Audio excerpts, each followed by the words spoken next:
City post में आपका स्वागत है। मैं हूं आपके साथ में अनामिका। बात जो हो रही है वो राजनीति की हो रही है।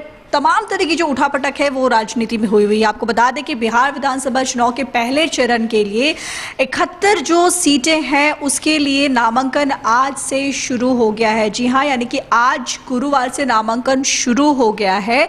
लेकिन सबसे बड़ी बात ये हो रही है कि जैसे पहले भी खबर मैंने आपको दिखाया था कि प्रत्याशियों के जो नाम किए हैं वो अभी तक क्लियर नहीं हो पाई है। राज्य की जो दो बड़े गठबंधन है उसमें अभी तक कई तरह की उठापटक दिख रही है, ऊपर नीचे हो रहा है, प्रत्याशी क्लियर नहीं हो रहे हैं। कल देर रात तक की बात की जाए तो मीटिंग का यानी कि बैठकों का दौर जारी रहा, लेकिन इन सब के बावजूद भी कहीं ना कहीं जो गुत्थी है वो अभी तक नहीं सुलझ पा रही है।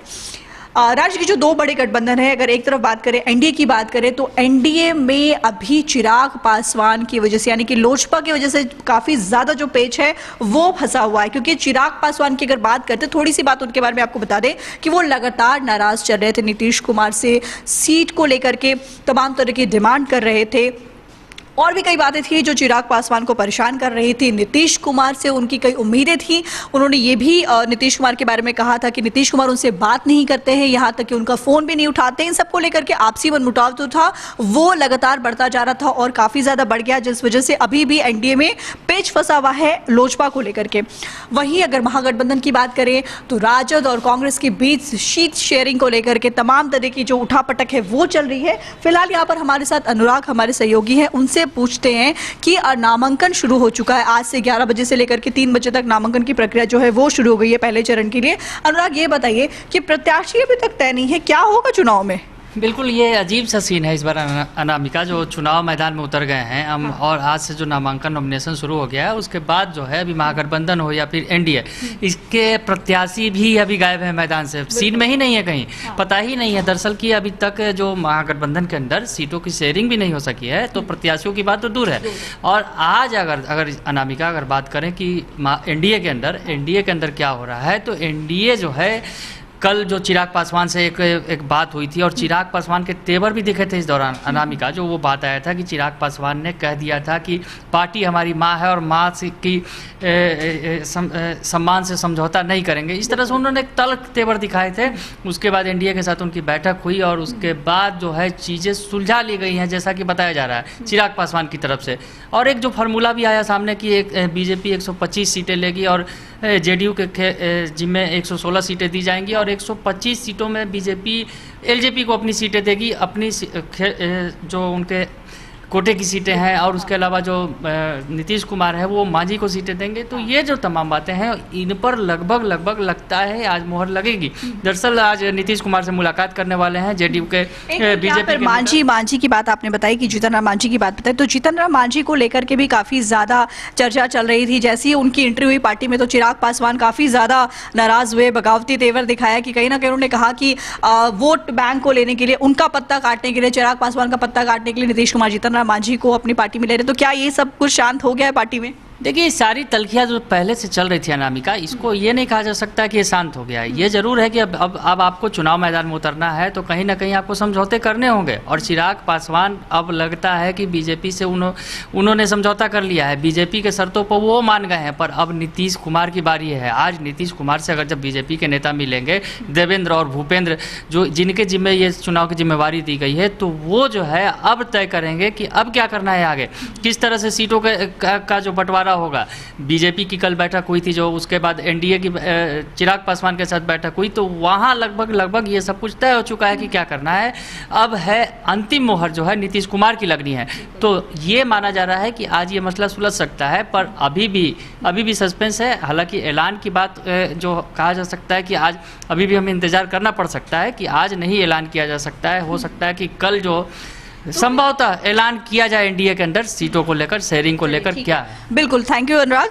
कि एनडीए में जिस तरीके से बात चल रही है कि काफी ज्यादा घमासान वो भी दिख रहा है कि अभी तक प्रत्याशी, नामांकन का दौर शुरू हो चुका है पहले चरण को लेकर के 71 सीट्स को लेकर के, लेकिन प्रत्याशी गायब है। नामांकन आखिर हो तो किसका हो। उधर दूसरी तरफ बात करते हैं, महागठबंधन की बात करते हैं, तो मृगेंद्र हमारे साथ, हमारे सहयोगी यहाँ पर है। मृगेंद्र, आपसे पूछते हैं कि महागठबंधन में एक तरफ तो तेजस्वी यादव की जो तेवर है वो काफी तल्ख है, उनसे काफी कार्य कार्यकर्ता, नेता, विधायक सब नाराज है और वो पार्टी छोड़ करके जा रहे हैं। एक तरफ उनकी बात है, आज की बात की जाए तो उनकी तुलना नीतीश कुमार से की गई, उनको 8वीं पास बताया गया है।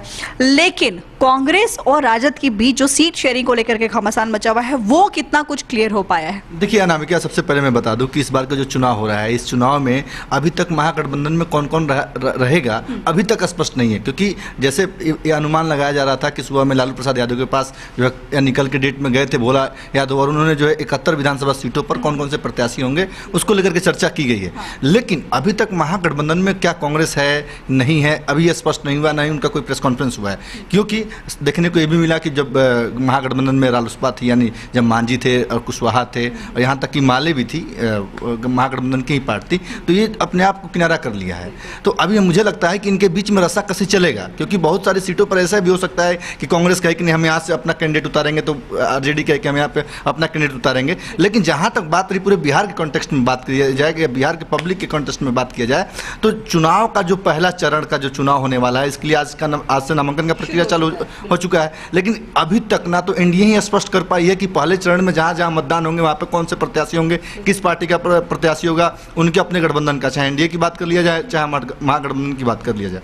अब जहाँ तक तेजस्वी की बात रही, तो तेजस्वी के नेतृत्व को लेकर के इसलिए भी सवाल है क्योंकि हमने देखा कि जब जो पुराने धड़े के नेता हैं, जो लालू प्रसाद यादव के साथ खास करके साथ में जगदानंद बाबू भी उनसे नाराज चल रहे हैं, रघुवंश प्रसाद सिंह भी जो है पार्टी से इस्तीफा दे दिया, उसके बाद उनका इंतकाल भी हो गया। तो देखना यह भी दिलचस्प होगा कि जो नेतृत्व को लेकर के बात करते हैं कि तेजस्वी जो है अच्छे नेतृत्व करते हैं, क्या इस चुनाव में उनकी जो नेतृत्व कर रहे हैं वो बढ़िया से कर पाएंगे कि नहीं कर पाएंगे। लेकिन एक तरफ से देखिए तो विपक्ष जो है वो लगातार वार कर रहा है, तेजस्वी यादव के ऊपर काफ़ी ज़्यादा वार कर रहा है कि वो 8वीं पास है, सिर्फ 8वीं पास की बात कर रहे हैं। लेकिन और दूसरी तरफ अगर हम ये देखते हैं कि कई तरह जो नेता है, कार्यकर्ता है, वो नाराज चल रहे हैं। इतने बड़े बड़े नेता जो लालू प्रसाद यादव के एक तरह से कह सकते थे कि राइट हैंड थे, उन लोग नाराज चल रहे थे तेजस्वी यादव से। रघुवंश प्रसाद सिंह काफ़ी ज़्यादा नाराज हो गए थे, उन्होंने चिट्ठी भी लिखी थी और उसके बाद इस्तीफा दिया था, फिर वो उसके बाद उनका इंतकाल भी हो गया। तो क्या इन सब का जो है वो वोट बैंक पर असर तो ज़रूर पड़ेगा? बिल्कुल पड़ेगा वोट बैंक पर, इसलिए क्योंकि देखिए जो भी छोटी मोटी पार्टियां हैं, जो महागठबंधन की पार्टी, उनका अपना एक वोट बेस है। जैसे महादलितों के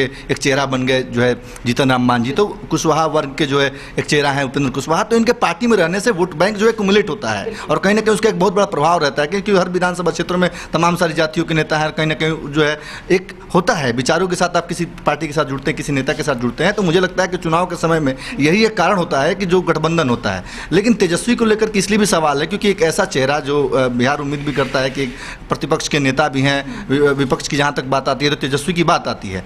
लेकिन चुनाव के इन वक्त पहले अगर उनके समीकरण में कुछ बदलाव होता है, महागठबंधन में बिखराव होता है, तो कहीं ना कहीं ये वोट बैंक पर भी असर डालेगा और चुनाव में भी असर डालेगा और नतीजों में भी असर डालेगा। बिल्कुल, तो तमाम तरह की चीज़ें हैं, चुनाव में भी असर हो सकता है, नतीजों में भी असर हो सकता है। और दिलचस्प बात यह है कि शायद ये पहली बार ऐसा है कि जब चुनाव इतने नज़दीक है, नामांकन का दौर शुरू हो चुका है पहले चरण के लिए और अभी तक प्रत्याशी ही सामने नहीं, यानी कि आपस में सीट शेयरिंग को लेकर के कह लें या फिर तमाम तरह की उलझन जो है वो अभी तक राज्य में दिख रही है, महागठबंधन में भी दिख रही है और एनडीए में भी दिख रही है। ये पहली बार ऐसा हुआ है कि चुनाव सर पर है और अभी तक चीजें जो है वो क्लियर नहीं, क्योंकि कई बार ऐसा होता था। हालांकि एक तरफ बात करें तो अभी जो है वो पूरी की पूरी दुनिया है वो कोरोना संकट से जूझ रही है। ऐसे में चुनाव नहीं कराने की भी विपक्ष की जो थी वो कोशिश चल रही थी कि चुनाव नहीं कराया जाए, लेकिन चुनाव निर्वाचन आयोग ने साफ कर दिया कि चुनाव जो है वो अपने समय पर होगा, अपने वक्त पर होगा। काफी पहले ये सारी चीजें जो थी वो क्लियर हो गई थी, इसलिए सीट शेयरिंग हो जाए या फिर प्रत्याशियों के नाम की हो जाए, वो सारी चीजें भी क्लियर होनी चाहिए थी, जो कि अभी तक नहीं हुई है। देखना ये दिलचस्प होगा कि अब इन सब का नतीजों पर क्या फर्क पड़ता है। फिलहाल स्कोर में इतना ही। अनामिका को दीजिए इजाजत, नमस्कार।